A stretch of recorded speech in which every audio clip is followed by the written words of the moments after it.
Kiev accuse Moscou d'avoir largué des bombes au phosphore sur l'île des Serpents. Dans un communiqué publié vendredi, l'Ukraine accuse l'armée russe d'avoir bombardé l'île des Serpents avec des munitions au phosphore vers 18h. Les forces armées russes ont effectué à 2 reprises une attaque aérienne avec des bombes au phosphore sur l'île des Serpents, a écrit sur les réseaux sociaux Valery Zaloujny, le commandant en chef des forces armées ukrainiennes, accusant Moscou de ne pas respecter ses propres déclarations. Kiev a accusé Moscou de son usage à plusieurs reprises depuis fin février, dont sur la population civile, ce que l'armée russe rejette catégoriquement. Jeudi, l'armée ukrainienne s'était félicitée d'avoir contraint les Russes incapables de résister à l'artillerie à abandonner l'île aux Serpents située dans le nord-ouest de la mer Noire. Et il est possible de développer ce que signifie unification. J'offre le pas de deux entre la Russie et la Biélorussie n'est pas nouveau, écrit Nesvaïd, qui rappelle que les discussions sur une éventuelle unification entre la Russie et la Biélorussie ont pris de l'ampleur à la fin de 2020. Alexandre Loukachenko, le président biélorusse, a reçu le soutien financier et politique de la Fédération de Russie à la suite de la répression qu'il a orchestrée après la vague de protestations historiques contre sa réélection en août 2020. Avez-vous des informations sur le rassemblement de troupes biélorusses à la frontière ukrainienne?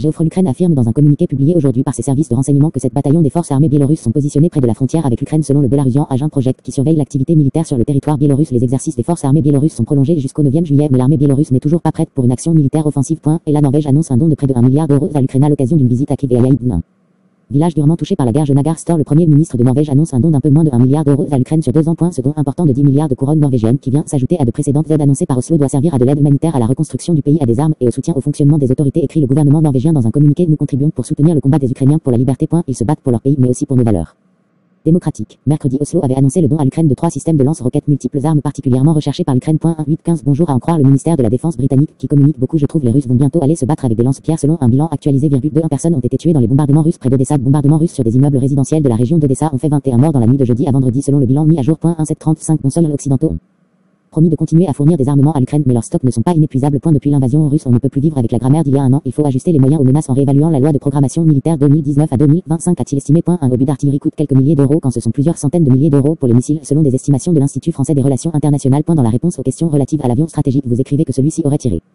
des missiles Kh-22 retirés en 2007, donc il y a 15 ans. Et la Russie fait appel à des soldats démobilisés en 2012 et cherche à recruter dans la région de Transnistrie, rapportait le ministère de la Défense britannique en avril. Elle utilise tout le matériel dont elle dispose, c'est vrai, des missiles, mais aussi des blindés, puisque des chars T-62 entrés en service au début des années 1960 ont été déployés et que certains combattants utilisent des fusils Mosin Nagant utilisés pendant la Seconde Guerre mondiale. En effet, l'agence Reuters s'est penchée sur les entreprises russes appartenant au secteur de l'armement qui jusqu'à ce jour ont réussi à échapper aux sanctions américaines, britanniques ou de l'Union européenne. Parmi les autres entreprises, Reuters évoque l'usine Vadesiarev qui fabrique des mitrailleuses PKM et PKTM ainsi que des fusils et des mitrailleuses Kor, l'usine de munitions spécialisée de Klimovsk, l'usine de cartouches de Novosibirsk. Contacté par Reuters, le bureau des affaires étrangères et du Commonwealth du Royaume-Uni qui impose des sanctions pour la Grande-Bretagne ne s'est pas prononcé sur de futures sanctions. Et la Commission européenne et le département du Trésor américain ont refusé de commenter les détails des conclusions de Reuters. Néanmoins, mardi 28 juin, le département américain du Trésor a publié une nouvelle série de sanctions visant des entreprises de la défense. Parmi les sociétés sanctionnées figurent 8 entreprises d'armement et 2 des dirigeants présents sur la liste fournie plus tôt par Reuters.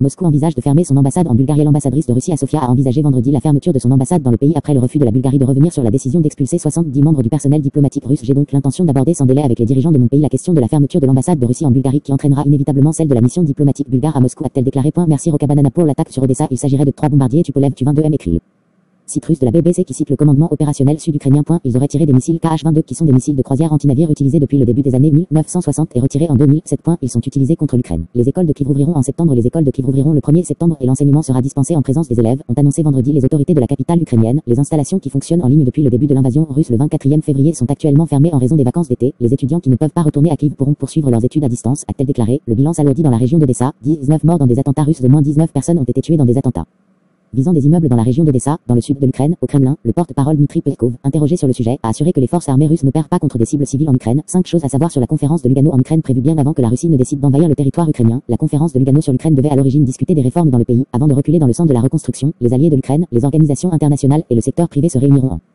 Suisse lundi et mardi dans le but d'élaborer le plan Marshall. Voici 5 choses à savoir sur la conférence de Lugano des 4 et 5e juillet. La conférence de Lugano était prévue bien avant la guerre pour parler de réforme et de lutte contre la corruption, mais l'invasion russe, qui a débuté le 24 février, a bouleversé la rencontre. Dans un forum pour discuter de la reconstruction de l'Ukraine, Artem Rytchenko, ambassadeur d'Ukraine en Suisse, explique, Lugano sera l'un des premiers, sinon le premier, forum pour discuter de la reconstruction de l'Ukraine, d'étapes concrètes et d'un plan. La conférence devrait s'achever par une déclaration commune qui doit établir les priorités, méthodes et principes de cette relance de l'Ukraine. Le président de la Confédération helvétique, Ignacio Cassis, qui est également en charge des affaires étrangères, a de grandes ambitions pour la conférence. Il s'agit d'une conférence au cours de laquelle nous discuterons de la manière dont nous voulons lancer ce processus sur la reprise, a déclaré l'ambassadeur spécial en charge de la conférence, Simon Pidou. L'Ukraine devra également faire face à des demandes de réformes radicales, notamment dans la lutte contre la corruption. En Europe, seules la Russie et l'Azerbaïdjan sont moins bien classés et, compte tenu du montant total en jeu, le sujet est important. Le président Volodymyr Zelensky présentera sa vision d'une reprise intelligente lors de la conférence, y compris un plan pour reconstruire l'Ukraine en une démocratie entièrement numérique. La ville pittoresque de Lugano, à l'atmosphère d'une ville méditerranéenne italienne avec ses palmiers, ses dômes et ses places, est située au bord du lac du même nom, niché au pied d'une montagne majestueuse. Il est très populaire auprès des Russes riches et célèbres.